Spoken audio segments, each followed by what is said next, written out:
Welcome back to the deep dive. Today we're diving into something pretty fascinating, sometimes funny, often kind of creepy, the whole world of hoaxes. Yeah, it's a really broad topic. We've got this collection of sources, almost like, charting the different levels of deception. Everything from harmless pranks right through to stuff that's genuinely sinister, blurring reality. Absolutely, and you see such a range of motivations, don't you?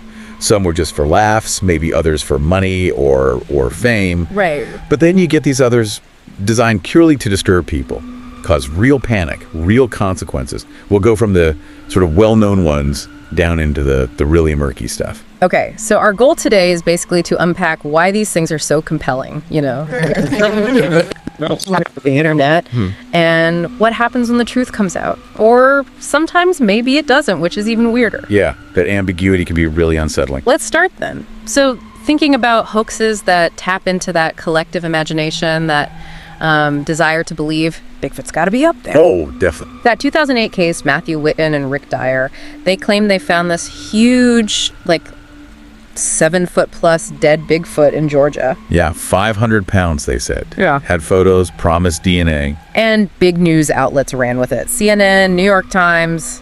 What made that one stick, even for a bit? Well, it's that cryptid thing, isn't it? The allure of the unknown monster just out of sight. Right. And, mainstream media, even though they try to be skeptical, they can get drawn into that kind of sensational story. It taps into something primal, that curiosity. So what happened? The evidence?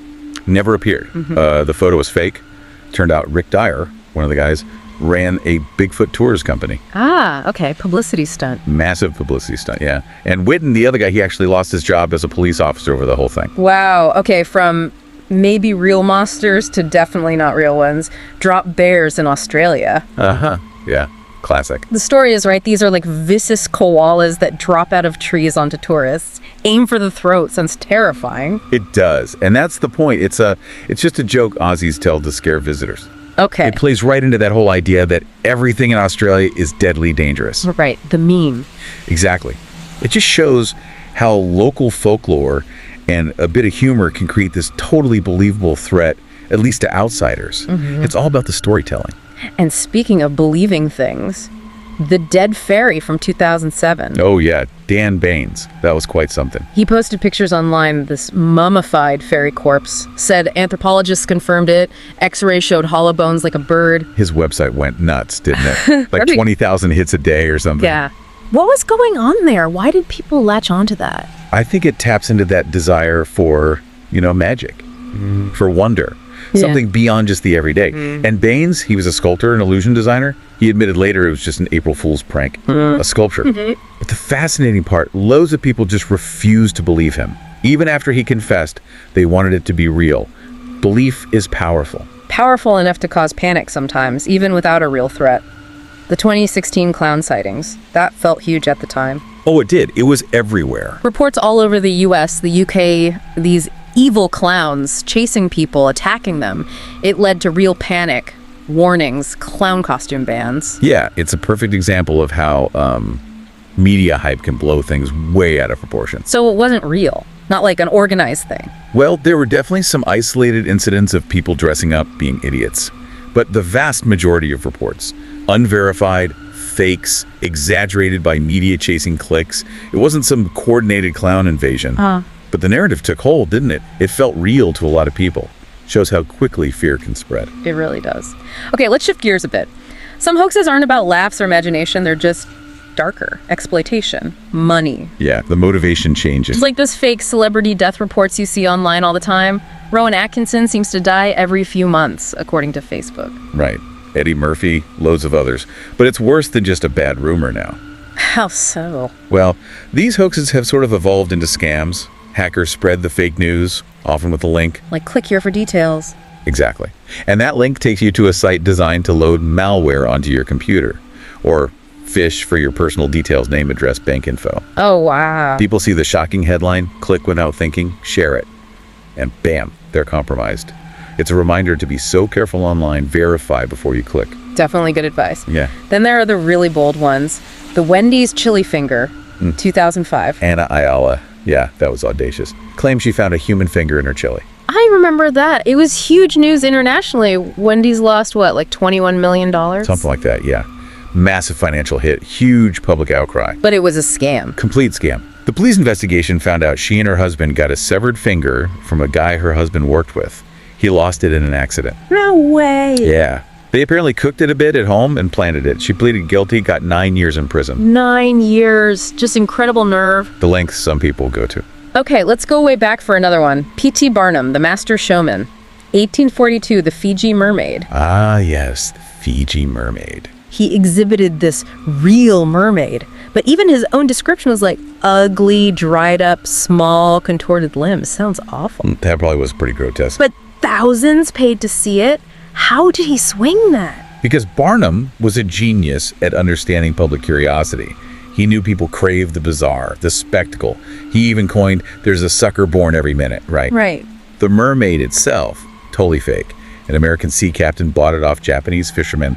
They'd stitch the top half of a monkey torso and head onto the back end of a fish. Seriously, a monkey? Mummified monkey fish. Yeah. Yep. Barnum knew it was fake, but he knew people would pay, and they did. It just shows our fascination with the weird can override common sense sometimes. So looking at all these, what's the deeper thing? Sometimes it feels like hoaxes tap into our fears, our dreams, maybe even paranoia about secrets. Yeah, they can definitely resonate on a psychological level. Like this man, the sketch of the guy thousands supposedly saw in their dreams. Oh, that one's fascinating. The story was, right, a psychiatrist sketched him based on a patient's dream. And then suddenly, like 2,000 other people worldwide are saying, yeah, I've seen him too. Posters went up, X-Files referenced it. How does that even happen? It really speaks to the power of suggestion, doesn't it? It may be a kind of collective unconscious idea. People hear the story, see the image, and then they think they remember seeing him. But it wasn't real. Nope. It was all a viral marketing campaign by an Italian marketer, Andrea Nutella. For what? That's the weird part. Yep. He never actually revealed what product or service he was advertising. So, massive reach, huge success as a viral idea, but kind of a flop as an ad. Still, it shows how easily suggestion can take root. Okay, from shared dreams to, well, shared nightmares. Polybius, the arcade game legend. Polybius, the sinister arcade game from Portland, 1981. Only out for a month, supposedly. And the story is, it was addictive but caused seizures, amnesia, night terrors. Hallucinations, yeah. And the kicker, Men in Black, maybe CIA, collecting data from the machines. Part of Incultura, the mind control program. It sounds like a movie plot. It does. And it raises that question, why are we so drawn to these kinds of urban legends? Especially ones involving government conspiracies. Yeah, why? I think it speaks to a fascination with hidden truths, with the idea of forces operating behind the scenes, controlling things. So Polybius, not real. It's a legend. Almost certainly started around 2000, probably, like you said earlier, just to drive traffic to a website. There's zero actual historical record of that game ever existing.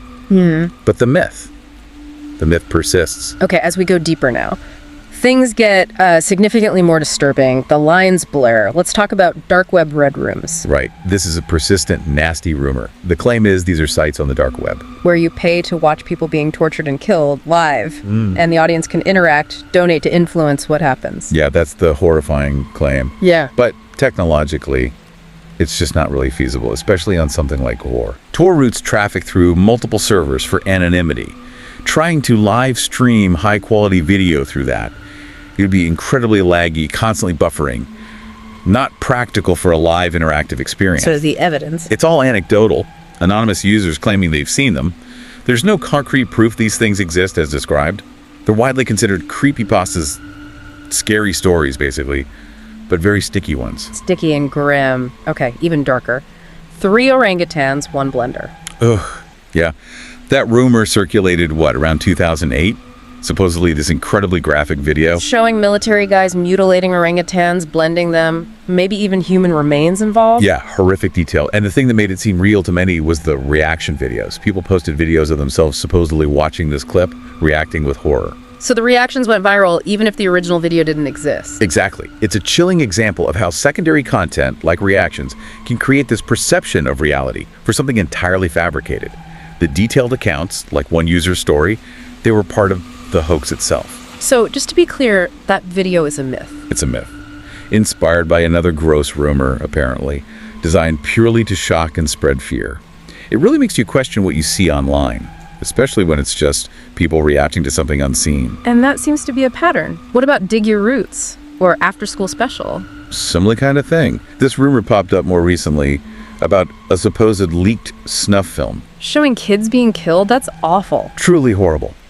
The story claimed it showed 2 adults stabbing 2 children, filmed by someone else. The name Dig Your Roots apparently came from a poster in the background. Also fake. Also fake. This one seems to have originated on 4chan. Users deliberately cooked up fake, lost media titles and descriptions like this, specifically to spread disturbing rumors and trick people outside their community. To mess with people. Pretty much, just creating disinformation for kicks. It's a grim reminder to be incredibly skeptical of anonymous online claims, especially shocking ones, and demand actual proof.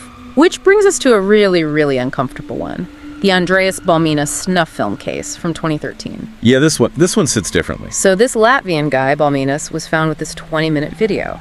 It showed a man strangling a teenage girl, about 14, with a wire. And the key difference here is that police, judges, people who actually saw it were convinced it was real. Why? What made them think that? The extreme realism. The victim's lack of movement was apparently incredibly convincing, beyond what they thought acting could achieve. One detective called it the worst thing he'd ever seen. Was it proven to be a hoax? Well, that's the chilling part. According to our sources, despite investigations, there was no definitive online proof saying it was a hoax. Well, it might be real. That's the disturbing ambiguity. The officials involved seemed strongly convinced of its authenticity. The killer wasn't masked. The victim, the perpetrator, unidentified. It resists that easy debunking we see with the others. That is profoundly unsettling. In a world full of fakes, what do you do with something like that? Something that might actually be the real horrific thing it appears to be. Exactly. It forces you to confront that maybe not everything disturbing online is fake. How do we process that possibility? It challenges our understanding of truth and deception in a really visceral way. Yeah. It's a stark reminder that, amid all the fabricated horrors, real ones do exist. We need skepticism, but also vigilance.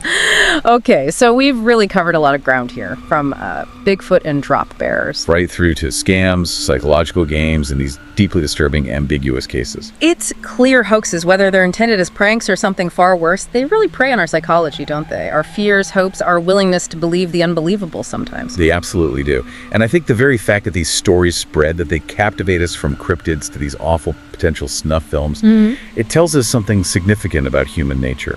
Our deep curiosity, maybe. Our vulnerability to suggestion.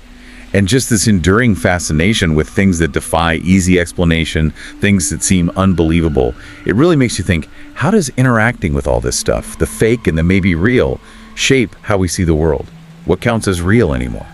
That's definitely something to chew on, a really provocative thought to end on. Well, thank you for joining us on this pretty intense deep dive into the world of hoaxes. This is fascinating, if unsettling at times. If you found this exploration thought-provoking, be sure to subscribe to The Deep Dive. We dig into all sorts of information shaping our world. We'll catch you on the next one.